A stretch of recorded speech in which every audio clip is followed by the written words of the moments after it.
going to be replacing the vent covers on the 3 vents in the camper. One here in the front living area, there's one in the bathroom and one in the back bedroom.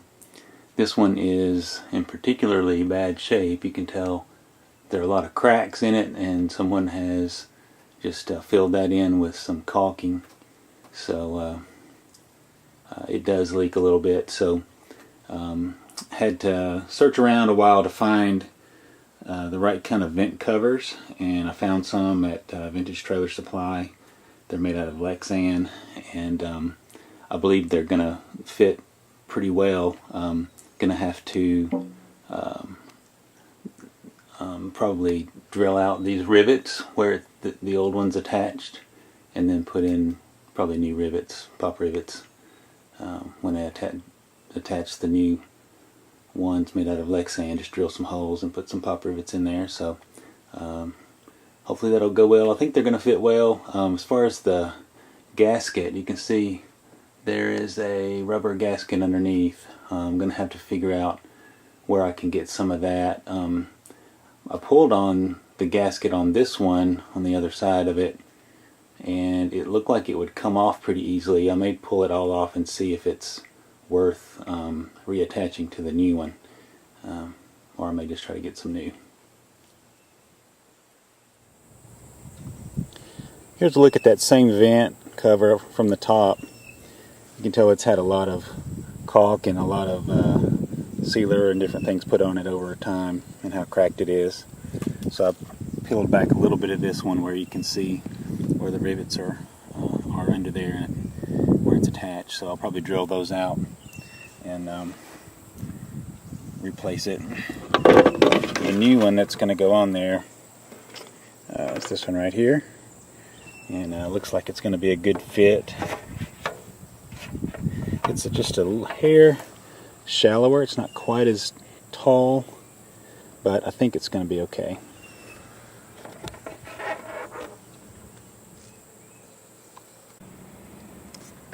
I was going to try to drill these rivets out from the top, but the rivets are rounded on the top, and that would be kind of difficult to get a drill bit started and drill them out. So I'm going to I've got a grinder. I'm going to just grind the heads off of them, and then they should come off pretty easily.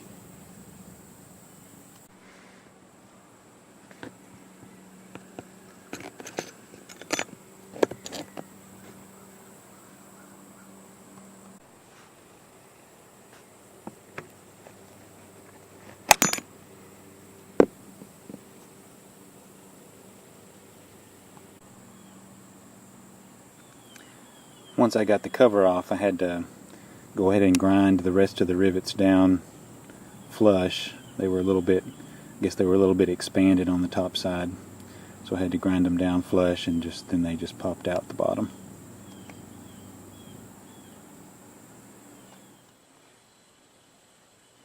So next thing I'm going to do is drill the holes in the lexan vent cover, and best way I know to do that is just to lay it up there and mark these holes. They're a little bit hard to get to, but I think I can get to the ones on each side, on these little risers, I guess you could call them, and I'll mark those. And then I've got the little plates that came off the top that has the hole pattern, and I can use that to mark the center hole.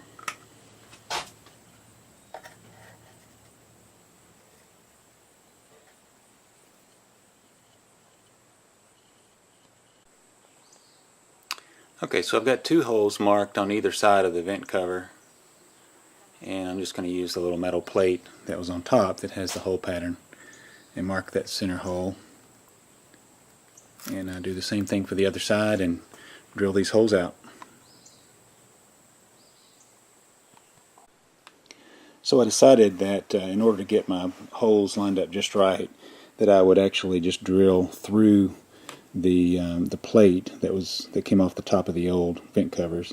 And so I drilled the center hole, and I'm just going to put one of these pop rivets.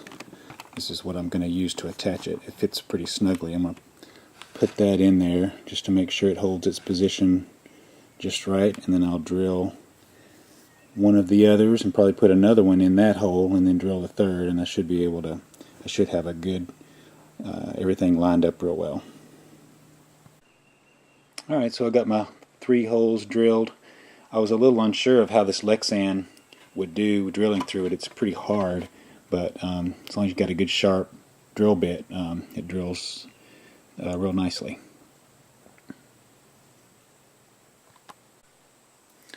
And also I put a little piece of wood under the edge of it so that I would have something solid to drill into, so I wouldn't just be drilling into the open air. I wanted to have some pressure behind it to support it real well as it was being drilled out. I took the old weather stripping off the old vents, and this one came off pretty well. The others didn't do so well, but just to get an idea of the size and type that I needed.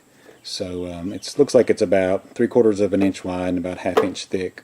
So I was able to find something at Lowe's that is the same size, and it's self-adhesive on one side. So I'll be putting that under the all around the inside of this, with the exception, this is not when I drilled, with the exception of the holes, because I'm going to have to attach it up there and then put this final little piece on each section here where the holes are on each side. So I'm going to attach the roof vent to the bracket with these pop rivets. They're aluminum pop rivets. These are the smallest ones that I had, but they look like they'll be just right. So I've got a couple of them in there already.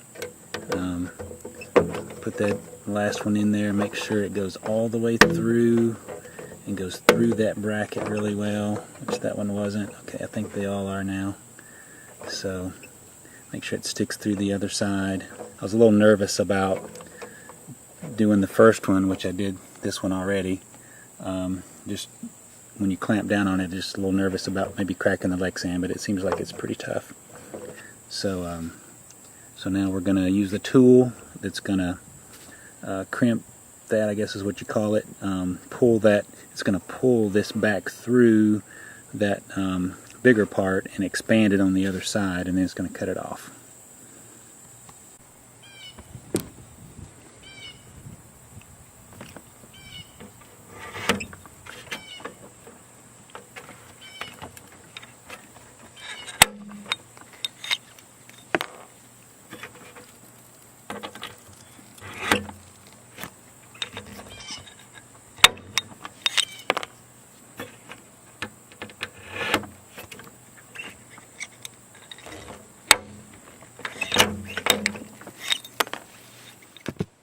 So here's the underside of that pop rivet. You can see what it looks like on the bottom where it expanded that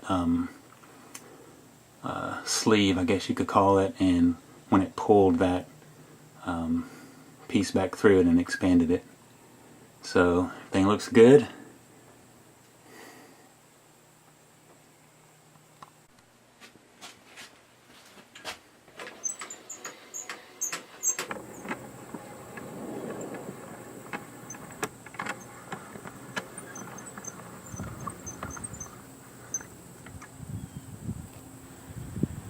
So there it is. If you liked the video, please subscribe. I'll be doing a lot more videos on restoring the holiday Rambler. A few of the things that I'm going to be working on next are I'm going to be painting the interior. That'll probably be a multi-part series. It'll take a while, a lot of steps involved in doing that. Also going to be fixing a couple places in the flooring, and then I'm going to take the wheels off, take them and get them sandblasted and powder coated and get new tires, and at the same time I'll probably go ahead and check out the oil bath bearings and see how all that works. So hope you enjoyed it, and subscribe, and we'll see you next time.